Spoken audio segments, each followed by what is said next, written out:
ദുരന്തത്തിൽ ദേശസാൽകൃത ബാങ്കുകളിലെ കടങ്ങൾ എഴുതി തള്ളാൻ ഒരു വകുപ്പുണ്ടെന്നിരിക്കെ അത് അമൻഡ് ചെയ്യാനുള്ള കാരണം എന്താണെന്ന് കേരളത്തിലെ ജനങ്ങളെ ബോധ്യപ്പെടുത്താനുള്ള ഉത്തരവാദിത്വം കേന്ദ്ര ഗവൺമെന്റ് ഉണ്ട്. അതിന് ഇപ്പോൾ ഞങ്ങളിത് അമൻഡ് ചെയ്തു, ഇങ്ങനൊരു സെക്ഷൻ ഇനിയില്ല, മാറ്റി കളഞ്ഞു, ഞങ്ങൾ അമൻഡ് ചെയ്ത് കളഞ്ഞു, ഇനി അങ്ങനെ ഒരു സെക്ഷൻ ഉണ്ടാകില്ല എന്ന കണ്ണിൽ ചോരയില്ലാത്ത ക്രൂരത ഇപ്പൊ കാണിച്ചിരിക്കുകയാണ്. ഇതിനെതിരായിട്ട് വലിയ ജനരോഷം നാട്ടിൽ ഉണരുന്നുണ്ട്. പിന്നെ സംസ്ഥാന സർക്കാരിന്റെ പേരിൽ ചൂരൽമലയിലെ ജനങ്ങളോടാണ് ഈ ക്രൂരത കാണിച്ചുകൊണ്ടിരിക്കുന്നത്. അതിന് മറുപടി പറയേണ്ടി വരും. ഇവിടെ ഉൾപ്പെടെ അതിന് മറുപടി പറഞ്ഞു പോകേണ്ടി വരും. 2005 ദുരന്ത നിവാരണ ആക്ടിലെ ഏറ്റവും പ്രധാനപ്പെട്ട സെക്ഷനുകളിൽ ഒന്നായിരുന്നു അതിൽ പറയുന്ന 13. സെക്ഷൻ 13 പ്രകാരം ഒരു ദുരന്തം ഉണ്ടായാൽ, പ്രത്യേകിച്ച് ആ ദുരന്തത്തെ ഡിസാസ്റ്റർ ഓഫ് സീവിയർ നേച്ചറായി പ്രഖ്യാപിച്ചാൽ, ആ ദുരന്തം ഉൾപ്പെടുന്ന പ്രദേശങ്ങളിലെ ഏതൊക്കെ വാർഡുകളാണോ ഏതൊക്കെ പ്രദേശമാണോ അങ്ങനെ ഡിസാസ്റ്റർ ഓഫ് സീവിയർ നേച്ചറായി പ്രഖ്യാപിക്കപ്പെടുന്നത്, അവിടുത്തെ മുഴുവൻ ജനങ്ങളുടെയും കടങ്ങൾ എഴുതി തള്ളാനുള്ള ദുരന്ത നിവാരണ അതോറിറ്റിയുടെ പ്രത്യേകമായിട്ടുള്ള അധികാരം ഉണ്ടായിരുന്നു. ഈ അധികാരം ചൂരൽമലയിലെ മേപ്പാടിയിലെ 10, 11, 12 വാർഡുകളിലായി അവിടെയുള്ള കടബാധ്യതരുടെ കടകൾ എഴുതി തള്ളാനുള്ള നടപടി സ്വീകരിക്കണം, ഈ ആക്ടിന്റെ സെക്ഷൻ 13 അനുസരിച്ചുകൊണ്ടുള്ള നടപടി സ്വീകരിക്കണം എന്ന് കേരള ഗവൺമെന്റ് ഓഗസ്റ്റ് 17 നൽകിയ മെമ്മോറാണ്ടത്തിൽ തന്നെ കേന്ദ്ര ഗവൺമെന്റിനോട് ആവശ്യപ്പെട്ടതാണ്. ഇന്ത്യയുടെ പ്രധാനമന്ത്രിയെ നേരിട്ട് മെമ്മോറാണ്ടം കൊടുത്തതിന് ശേഷം മുഖ്യമന്ത്രി സന്ദർശിച്ചപ്പോഴും ഈ പ്രശ്നം വളരെ ഗുരുതരമായിട്ടുള്ളതാണെന്നും ആ കടങ്ങൾ എഴുതി തള്ളാൻ തയ്യാറാകണമെന്നും ആവശ്യപ്പെട്ടിരുന്നു. ഇതിനുശേഷം ആഗസ്റ്റ് 17 കൊടുത്ത മെമ്മോറാണ്ടത്തെ വിശദമായി പരിശോധിച്ച് ഹൈക്കോടതി തന്നെ സുമോമോട്ടോ എടുത്ത കേസിൽ തുടർച്ചയായി കോടതി കേന്ദ്ര ഗവൺമെന്റിനോട് സെക്ഷൻ 13 ഉപയോഗിച്ചുകൊണ്ട് കടങ്ങൾ എഴുതി തള്ളാനുള്ള മര്യാദ കാണിക്കണം എന്ന് പലതവണ ആവശ്യപ്പെടുകയും ശകാര രൂപേണ തന്നെ എന്തുകൊണ്ട് കേന്ദ്ര ഗവൺമെന്റ് ഇത് ചെയ്യുന്നില്ല എന്ന് രൂക്ഷമായ ഭാഷയിൽ വിമർശിക്കുകയും ചെയ്തു. അന്നെല്ലാം സാവകാശം ചോദിക്കുകയാണ് കേന്ദ്ര ഗവൺമെന്റിന്റെ ഭാഗമായിട്ട് ഹാജരായിട്ടുള്ള അഭിഭാഷകൻ ചെയ്തത്. 17/8/2024 ദുരന്തം നടന്ന് 17 ദിവസത്തിനുള്ളിൽ ഈ ആവശ്യം കേരളം ഉന്നയിച്ചു. ഡിസംബർ മാസത്തോടുകൂടി L3 വിഭാഗത്തിൽപ്പെട്ട ദുരന്തമാണെന്ന് കേന്ദ്ര ഗവൺമെന്റ് പ്രഖ്യാപിച്ചു. എന്നിട്ടും കേരളത്തിന്റെ ഈ ആവശ്യത്തെ മാത്രം പരിഗണിച്ചില്ല.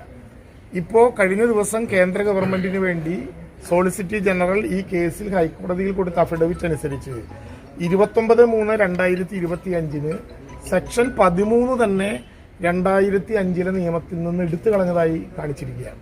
കേരള ഗവൺമെന്റ് ആഗസ്റ്റ് മാസത്തിൽ ആവശ്യപ്പെട്ട് മാർച്ച് വരെ ആ നടപടി കടങ്ങൾ എഴുതി തള്ളാനുള്ള നടപടി എടുത്തില്ലെന്ന് മാത്രമല്ല, മാർച്ച് മാസത്തിൽ ഏകപക്ഷീയമായി ഞങ്ങളിതാ ഇത് അമെൻമെന്റ് ചെയ്ത് മാറ്റിയിരിക്കുന്നു എന്ന് പറയുന്നത് യഥാർത്ഥത്തിൽ കേരളത്തെ ലക്ഷ്യം വെച്ചുകൊണ്ടുള്ളൊരു നടപടിക്രമത്തിന്റെ ഭാഗമാണോ എന്ന് സംശയിക്കേണ്ടിയിരിക്കുന്നു.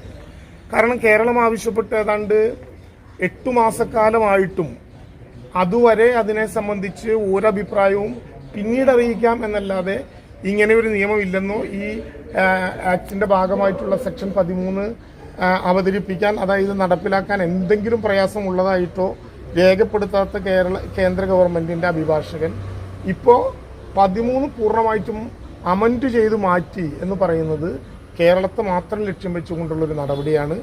കേരള ഗവൺമെന്റ് സാധാരണ നിലയിൽ കേന്ദ്ര ഗവൺമെന്റിന്റെ മുമ്പാകെ ഈ പ്രശ്നം അവതരിപ്പിക്കുമ്പോൾ നമ്മുടെ മുമ്പിലുള്ള ധാരണ സെക്ഷൻ 13 അനുസരിച്ച് ഒരു ദുരന്തം നടന്നാൽ അവിടെ ആ ദുരന്ത ബാധിത പ്രദേശമായി പ്രഖ്യാപിച്ചാൽ അവിടെയുള്ള ആളുകളുടെ കടങ്ങൾ എഴുതി തള്ളാം എന്ന് മാത്രമല്ല, പുതിയതായി അവർക്ക് ജീവനോപാധിക്ക് വേണ്ടി ലോൺ എടുക്കാനുള്ള അനുവാദവും കൊടുക്കാൻ പറ്റിയ ഒരു കടുത്ത സഹായം, കാമ്പുള്ള സഹായം ദുരന്തബാധിതർക്ക് നൽകാൻ കഴിയുന്ന ഒരു സെക്ഷൻ തന്നെ അമൻഡ് ചെയ്ത് മാറ്റിയത് എന്തിനു വേണ്ടിയാണെന്ന് കേന്ദ്ര ഗവൺമെന്റ് മറുപടി പറയണം.